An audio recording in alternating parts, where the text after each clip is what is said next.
So dear student, I have written here notes of chapter 5, okay? So please listen carefully and write down in your notebook, okay?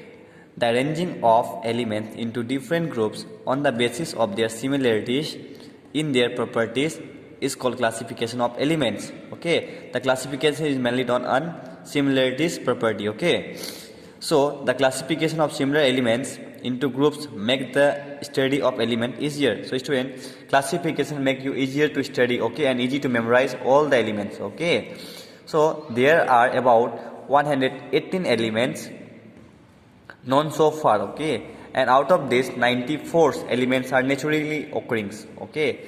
So early attempt at classification of elements. So student, in early days the classification was done on the basis of metal and non-metal, okay. At that times we hardly know 30 elements.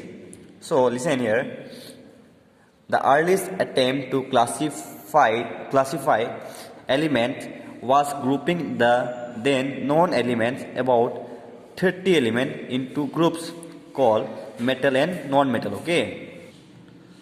The defect in this classification was that it had no place for metalloids. So student, in this classification there was no place for metalloids, okay. So what is metalloids? Metalloids are the combination of metal and non-metal, okay student. So example of metalloids are germanium, okay, gallium and etc. okay.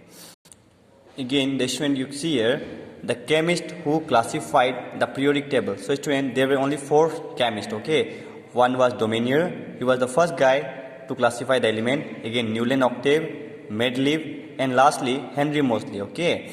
And finally he was successful, okay. These 3 guys arranged the periodic table according to increasing atomic masses, and this guy Henry Moseley arranged the periodic table according to atomic number, okay, and he was successful.